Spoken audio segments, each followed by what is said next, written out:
주님 앞에 예배드릴 수 있게 하심을 감사드립니다.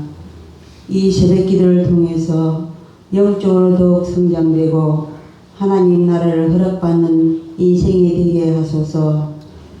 우리가 이 땅에 살아갈 때 주님과 늘 동행하는 삶이 되게 하여 주시고 주님 영광 드러내는 도구로 살아가게 하여 주시옵소서. 항상 기쁠 때나 슬플 때에도 좌절하지 않고 기도로 살아가게 하여 주시옵소서. 오늘 하루도 늘 주님의 기쁨이 되길 원합니다. 목사님 말씀 전하실 때 은혜롭고 슬기로운 말씀이 되게 하여 주시옵소서. 감사합니다. 예수님 이름으로 기도드립니다. 아멘.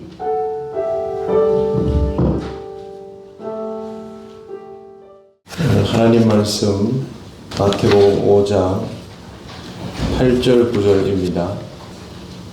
다 같이 봉독하겠습니다. 마음이 청결한 자는 복이 있나니 그들이 하나님을 볼 것이며 화평하게 하는 자는 복이 있나니 그들이 하나님의 아들이라 일컬음을 받을 것이며. 아멘. 기도드리겠습니다. 하나님 아버지, 넷째 날을 맞이하여 오늘도 주의 말씀을 함께 나눕니다. 말씀의 의미를 깨달아가며 하나님 나라가 우리에게 소유되어 감을 경험하게 하옵소서. 예수님 이름으로 기도드립니다. 아멘. 네, 오늘은 마음이 청결한 자로부터 시작을 하겠습니다. 마음이 청결하다라는 것은 어떤 의미겠습니까? 마음이 청결하다는 것은 어떤 사람의 마음의 중심, 곧 생각과 동기가 깨끗하여서 그 안에 불순함이 없다라는 뜻입니다. 이런 사람은 당연히 착하고 순수합니다. 그런데 세상에서는 이런 사람을 보기가 쉽지가 않고 또 이런 사람을 순진한 사람, 어리숙한 사람이라고 판단해 버립니다. 드라마에 이런 사람이 나오면 참 동화같이 사네라고 하지만 실제로 내 옆에서 이런 사람이 있으면 그냥 세상 물정 모르는 답답한 사람 취급을 하기가 쉽습니다. 사람을 여유롭게 볼 수 있는 그런 마음이 우리들에게 없기 때문에 이런 사람들을 더더욱 그렇게 봐버리는데요.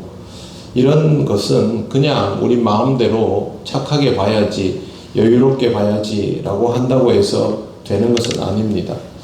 또한 예수님께서 말씀하신 마음이 청결한 자는 우리가 보통 일상에서 볼 수 있는 순전한 마음을 가진 순수한 사람을 뜻하는 것이 아닙니다. 왜 그러냐면 인간은 이 땅을 살아가기 시작하면서부터 계속해서 얼룩이 묻는 존재이기 때문에 실제로 이 세상에서 이런 사람을 접할 가능성이 없고 우리들 자신도 이미 그렇지 않다라는 것을 잘 알고 있습니다. 결국 마음이 청결한 자가 복이 있다고 주님 말씀하셔도 우리의 마음은 이미 청결하지 않기 때문에 느닷없이 자발적으로 오늘부터 청결한 마음을 가지고 살아야지 라고 한다고 해서 그게 되지를 않습니다. 여러분 살아가면서 사람을 대할 때 믿는 것부터 하십니까? 의심부터 하십니까? 주로 의심부터 하는 습성이 커지죠. 나이가 들수록 이 습성은 더 강해집니다. 이미 이런 식으로 세상을 많이 살아버렸기 때문에 갑자기 나 오늘부터 사람 의심 안 할 거야, 순전한 마음으로 살 거야, 그런다고 해서 이게 되는 게 아니라는 것입니다. 만약 자기의 의지만 가지고 이렇게 할 수 있다고 생각하는 사람은 그 사람은 어리석고 교만한 사람입니다. 만약에 우리 의지만 가지고 이런 일들이 가능하다면 예수님께서 이 땅에 뭐 하러 오셨겠습니까? 주님이 이 땅에 오신 이유는 이미 마음이 청결하지 못한 우리를 죄로부터 자유하게 하기 위해서 오신 것입니다. 그렇다면 마음이 청결한 사람으로 살아가기 위해서는 주의 말씀을 받아들이고 그것을 마음에 깊이 간직하면서 그 말씀과 우리들 자신의 간격을 좁혀 들어가야 하고 그것을 위해서 주님 앞에서 의에 줄이고 목마른 삶으로 살아가져야만 하는 것입니다. 그러는 중에 우리의 옛사람이 죽고 새로운 사람으로 사라지는 것을 경험하며 그렇게 많이 이렇게 필터가 쌓여져 있던 것들이 주님의 말씀으로 주의 은혜로 녹아지는 것을 경험하게 됩니다. 그동안 팔복을 쭉 읽어오면서 느끼셨겠지만 여기에서 열거되고 있는 팔복은 파편처럼 흩어져 있는 것이 아니라 일종의 과정과도 같은 것입니다. 심령이 가난함에서부터 시작하며 애통함을 가지게 되고 위로를 받음을 통하여 온유한 사람이 되어가며 하나님의 뜻에 대하여 지속적으로 목마른 사람으로 살아가게 되고 하나님이 채우시는 충만한 은혜를 통하여 긍휼히 여기는 사람이 되어가는 것입니다. 이럴수록 우리의 마음은 점점 하나님 앞에서 투명하여지게 되며 이 투명함 그대로 이 세상을 볼 수 있게 될 때에 비로소 청결함이 우리에게 자리 잡게 되는 것입니다. 어렵게 생각할 것도 없이 예수님을 떠올려 보면 아주 간결해집니다. 예수님이 이 투명함으로 이 땅에 오셨고 이 투명함으로 세상을 보셨습니다. 그런 사람이 하나님을 볼 수 있는 것은 당연한 이치입니다. 주님은 늘 하나님과 대면하는 상태로 이 땅을 살아가셨습니다. 하나님을 본다라는 말은 보이지 않는 하나님을 육안으로 볼 수 있게 되었다라는 뜻이 아닙니다. 어떤 사람이 나는 하나님을 보았다. 그러면 저는 질문하고 싶습니다. 어떻게 생겼더노? 그렇게 물어보고 싶습니다. 우리가 신앙에서 하나님을 본다라는 말을 육안으로 우리가 서로를 보듯이 그렇게 본다라는 것으로 해석하면 안 됩니다. 하나님을 본다라는 말은 하나님을 의식하고 하나님과 대면하는 영적인 상태로 살아갈 수 있게 되었다라는 뜻입니다. 마음이 청결한 사람은 그렇게 하나님을 본다라는 말의 의미를 자연스럽게 알아가게 됩니다. 하나님의 응답 속에 살아가기 때문에 영적으로 하나님과 대면한 상태를 유지하게 되는 것이죠. 조지 뮬러가 기도해서 5만 번 응답을 받았다고 하였습니다. 그가 기도할 때마다 하나님의 응답이 있었다라는 뜻입니다. 그러면 여러분은 기도 응답을 몇 번 정도 받았다고 생각하십니까? 조지 뮬러는 5만 번 받았는데요. 우리는 몇 번 정도 받았을까요? 우리는 훨씬 받지 못했을까요? 아니면 하나님의 응답이 매 순간 이루어지고 있는 것을 깨닫지 못한 것일까요? 저는 후자라고 생각합니다. 조지 뮬러가 기도한 만큼 응답받았다면 우리도 똑같이 기도한 만큼 응답을 받을 텐데 우리의 마음이 청결하지 않으면 하나님의 응답이 있는 줄도 모르며 살아가고 내 마음에 들지 않으면 그건 하나님의 응답이 아니다라고 생각해 버리는 것이죠. 그렇기 때문에 하나님을 대면하여 본다라는 것은 사실은 우리가 원하는 일들이 이루어지거나 하나님의 물리적인 역사가 있을 때만의 상황을 말하는 것이 아닙니다. 마음이 청결한 것은 바로 이러한 신앙의 과정들을 통하여 하나님의 임재를 충만히 경험하게 될 때 기록된 말씀과 선포된 말씀 속에서 하나님께서 나에게 말씀하시는 것들이 경험될 때 그때 하나님을 대면하여 보는 것입니다. 그러기 위해서는 그냥 되지 않겠지요. 언제나 주의 말씀을 묵상하고 그 말씀 속에서 역사하시는 주님을 의식하며 임재하시는 하나님을 인정하며 살아가는 사람이 되어야 합니다. 여기 나오셔가지고 기도하면 매 순간 하나님과 직통으로 다 됩니까? 그럼 우리는 이 땅의 사람이 아니죠. 우리는 하나님과 연결되는 순간보다 단절되는 순간들을 더 많이 경험하며 살아갑니다. 그럴수록 하나님 앞으로 더 나아가며 나의 신념이 착각이 되지 않도록 하나님 앞에 끊임없이 나를 맞추어가면서 자기를 비워낼 때 내 앞에 쌓여져 있는 그 필터들이 제거되면서 하나님을 볼 수 있게 되고 그것을 통하여 이 세상도 바라볼 수 있게 되는 것입니다. 우리가 매일 기도하는 이유는 소원을 이루기 위함이 아닙니다. 날마다 주님 앞에서 내 시야를 가리는 것들을 조금씩 더 제거해 나가기 위함입니다. 이렇게 살아가고 있는 사람에게 하나님은 청결함을 주십니다. 내가 하나님을 보게 되었다라는 말의 의미는 하나님이 나를 보시는 것을 알게 되었다라는 뜻입니다. 하나님이 항상 나를 보고 계시는구나. 그러면 우리의 말과 행동은 달라질 수밖에 없습니다. 신앙적인 사람은 대단히 훌륭한 사람이 아니라 그렇게 나를 보시는 하나님을 의식하며 살아가는 사람입니다. 마음이 하나님을 향하여 있을 때 시야를 가리는 장애물들이 제거된다는 것을 기억해야 합니다. 그런 사람이 되고 싶다면 말씀에 귀를 기울이고 하나님을 향하는 데 있어서 장애가 될 만한 것들을 제거하는 신앙의 훈련들을 계속 가지고 있어야만 합니다. 이 장애물들은 여러분 밖에 있지 않고 여러분 내면에 있습니다. 욕심이나 교만이나 편견이나 고집이나 그런 부정성 같은 것들입니다. 하나하나 제거되어 감을 경험하시면서 하나님을 볼 수 있는 삶이 되시기를 바랍니다. 그리고 그 시선으로 이 세상도 또 여러분 옆에 있는 다른 사람들도 바라볼 수 있게 되기를 바랍니다. 화평케 하는 자는 복이 있나니 그들이 하나님의 아들이라 일컬음을 받을 것이며, 이 구절도 앞에 구절에서부터 연장해서 들어와야 이해가 더 쉽습니다. 화평함을 가질 수 있는 것은 어느 날 갑자기 되는 것이 아니라 앞에서 언급한 일련의 과정을 통하여 주어지게 되는 것이기 때문입니다. 화평케 하는 자는 그냥 평화로운 사람이 아닙니다. 적극적으로 평화를 만들어가는 사람이 화평케 하는 자입니다. 내가 적극적으로 평화를 만들기 위해서는 희생과 노력과 양보가 필요합니다. 인내심도 필요합니다.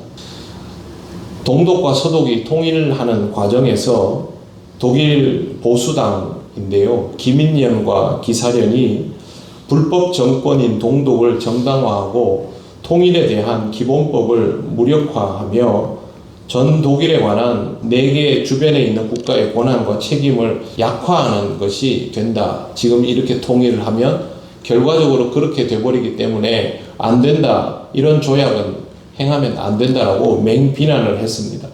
그 당시까지만 해도 서독은 동독을 괴뢰정부라고 불렀기 때문에 이걸 일반 국가로 인정을 하면서 합병을 하는 이런 형태가 되어야 하는데 그거 용납할 수 없다라는 겁니다. 실제로 서독과 동독의 통일이 서로 간의 조화가 아니지 않습니까? 서독이 모든 것을 양보하면서 이루어낸 통일이죠. 그러니 국가 안에서의 반대는 사실 엄청났습니다. 여러분, 우리가 북한과 통일한다고 하면 예전에 우리 굉장히 순진하게 생각할 때는 우리의 소원은 통일, 그러니까 다 반겨 맞을 줄 알았지만 실제로 통일 이야기가 나오기 시작하면요, 별의별 얘기가 다 나옵니다. 그리고 거의 내란 수준의 내분이 일어나게 됩니다. 그럼에도 불구하고 통일을 하려 한다면 그걸 다 감수하고 하는 것인데, 실제로 지금 우리와 북한이 통일을 하면 우리는 상당한 기간 동안에 손해를 감수하고 해야 합니다. 그럼에도 불구하고 서독이 동독과 통일을 한 이유는 하나라고 인정하기 때문에 한 일이죠. 평화를 이룬다는 것은 결코 쉬운 일이 아닙니다. 막대한 손해를 감수하고 희생을 감수하고 그렇게 양보하면서 할 수 있는 일인 것이죠. 개인도 똑같습니다. 멀리 볼 것도 없이 교회 안에서 평화를 이루려면 어떻게 해야 하겠습니까? 누군가가 우리를 평화롭게 만들어줄 때까지 기다려야 합니까? 아니면 우리 중에 누군가가 슈퍼히어로가 나타나서 우리 모두를 평화롭게 하기를 바라야 합니까? 그렇게 해서는 절대 평화가 이루어지지 않습니다. 교회 안에서 완전한 평화가 이루어지려면 우리들 각자가 화평케 하는 자가 되어야 합니다. 분위기 띄워보겠다고 여기저기 쫓아다니는 것이나 남의 문제에 사사건건 개입해서 그걸 해결하겠다고 덤비는 것이 아니라 먼저 상대방을 존중하는 마음으로 대하며 사람의 마음을 푸근하고 편안하게 하면서 또 친절하고 자비롭게 함으로 교회 안에서 우리들 각자가 완충제 역할을 해내어야 하는 것이죠. 우리는 완벽하지 않기 때문에 평화를 이루고자 하는 마음을 가지고 있으면서도 알지 못하는 순간에 다른 사람들을 대하며 그 사람을 어렵게 하거나 힘들게 하거나 아프게 할 수 있습니다. 교회에 와서 피로도가 높아지면 안 되는데 피로도가 높아지는 순간을 경험할 때가 있습니다. 생각지도 않은 회의 자리에서 갈등이 일어나면서 불편해질 수도 있습니다. 그런 모든 순간 속에서 평화를 이루어 가려면 결국에는 우리 스스로가 화평케 하는 자가 되어야 하는 것입니다. 예수님은 그것을 위하여 이 땅에 오셨습니다. 사람들 앞에서 하나님 나라가 인간의 의도와 위력이 아니라 하나님 나라에 소망을 두고 사랑으로 평화를 이루어가는 사람들이 되어갈 때에 이 일이 가능하다라는 것을 가르쳐 주셨습니다. 우리는 이 땅에서 사이좋게 지내야 합니다. 부모가 자식들을 볼 때 제일 좋은 게 형제간에 우애하는 것 아니겠습니까? 하나님이 이 땅에 인간을 만드시며 가장 원하시는 것은 우리가 사이좋게 지내는 것입니다. 때로는 이 사람이 저 사람에게 양보를 하며 때로는 저 사람이 이 사람에게 용서를 하고 이해를 하며 그렇게 지내는 것이 사이좋게 지내는 것이지 온 세상 모두가 재단한 것처럼 똑같은 모습으로 똑같은 만큼의 소유만을 가지고 공평하고 평등하고 균등하게 그렇게 살아간다고 사이좋게 지내는 것이 아닙니다. 공산주의자들이 실패한 부분이 이것이죠. 인간은 서로에게 필요를 채우며 필요를 공급받으며 서로가 필요한 존재인 것을 알아가며 그렇게 조화를 이루고 살아가야 하고 그것을 위해서 우리가 그 안에서 완충제, 윤활유 역할을 해낼 수 있을 만큼의 내면의 상태를 갖추고 있어야 하는 것입니다. 여러분 지금 교회에 오실 때 주일날 내가 오늘 교회 가면 얼마나 스트레스를 많이 받고 이 하루를 버텨야 되나 그런 마음으로 교회에 오십니까? 그럼 교회에 다니기 어렵습니다.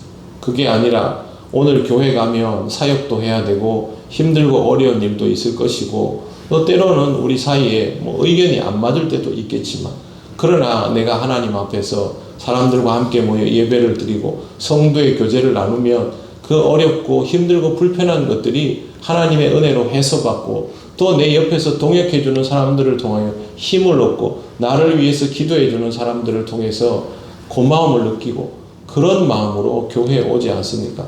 그 채워짐이 우리들 사이에서 더 잘 이루어지게 될수록 우리들은 서로를 향해서 화평케 하는 자가 되어가는 것입니다.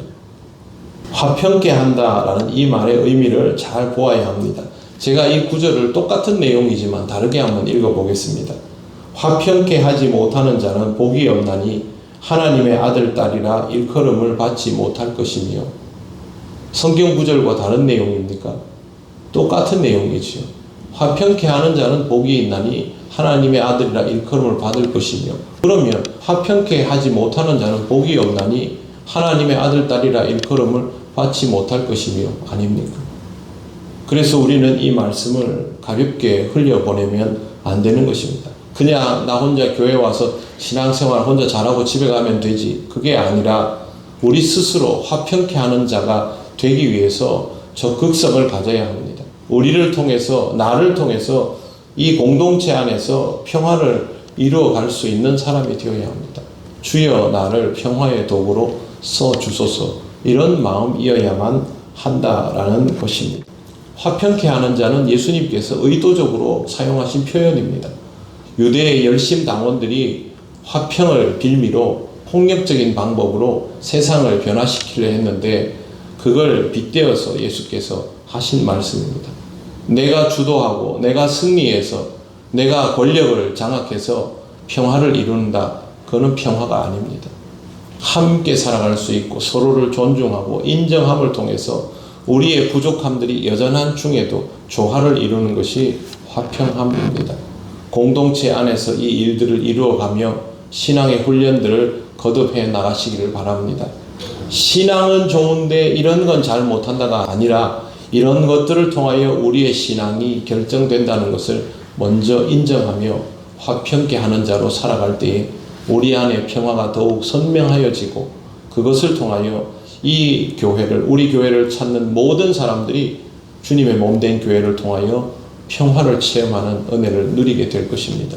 이를 소망하면서 화평케 하는 자로 살아가시는 여러분이 되시기를 바랍니다. 네, 오늘 함께 기도하기를 원합니다. 조금 전에 말씀드린 것처럼 성경에 나오는 이 복은 그냥 느닷없이 하늘에서 뚝 떨어지는 것이 아닙니다. 심령이 가난함과 애통함에서부터 그 비워짐을 하나님의 은혜로 체험받으며 우리의 심성이 온유와 긍휼로 채워지면서 그러면서도 하나님의 의를 추구해 나갈 수 있고 거기에 목말라 하면서 우리가 변화되어 나갈 때에 화평케 하는 것도 가능하여집니다. 이 시간 이렇게 기도하면 좋겠습니다. 주님, 내 마음을 청결하게 하시옵소서. 주님과 함께하는 상황들 속에서 내가 청결해지는 것을 경험하게 하시고 주님 나를 평화롭게 하시고 나를 통하여 평화를 드러내 주시고 주여 나를 평화의 도구로 사용하여 주시옵소서. 다 같이 기도드리겠습니다. 아버지 하나님, 하나님의 은혜를 감사합니다. 정말 하나님, 우리의 삶이 하나님 앞에서 달라지기를 원합니다. 우리의 시선들이 달라지기를 원합니다. 하나님, 우리의 눈에 가리워진 많은 것들을 제거하여 주시고 주님과 같은 마음으로 이 세상을 바라보며 형제 자매들을 바라볼 수 있는 신앙이 되게 하여 주시옵소서. 주님, 우리가 부단히 연단의 길을 걸어오고 있지만 여전히 부족함을 많이 느낍니다. 주님께서 우리에게 목마름을 주실 때마다 깨달아 알며 온유함과 긍휼함으로 사라지게 하시고 우리가 화평케 하는 자로 변해 있음을 체험하게 하여 주옵소서. 하나님, 우리가 평화의 공동체가 되기를 원하며 우리가 평화의 도구가 되기를 원합니다. 앞으로 우리 교회를 찾는 모든 이들이 우리를 통하여 주님이 주시는 평화를 체험하며 주님께서 주시는 그 평안함을 누리며 살아갈 수 있도록 인도하여 주시옵소서. 하나님, 은혜를 감사합니다. 죄 많은 우리를 구원하여 주시고 우리의 시선을 고쳐주심을 감사합니다. 자꾸만 우리 앞에 가려지는 그 많은 것들을 주님 앞에 나올 때마다 주님 씻어 주시기를 원합니다. 주님이 주신 그 안목으로 이 땅을 살아갈 수 있기를 원합니다. 하나님, 우리의 마음에 긍휼함과 온유함이 자라나게 하옵소서. 서로를 대함에 있어서 하나님 따뜻함과 평안함이 있도록 인도하여 주시고 주님을 더욱 갈망하며 살아갈 때 우리가 평화를 이루어가는 사람으로 변해지게 하여 주옵소서. 주여, 우리를 평화의 도구로 써주시옵소서. 사람들이 우리 교회를 찾을 때마다 우리 교회를 통하여 평화를 경험하게 하옵소서.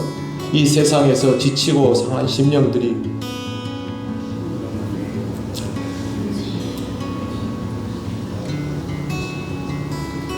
우리 교회에 올 때마다 평안과 위로를 체험하는 것을 보면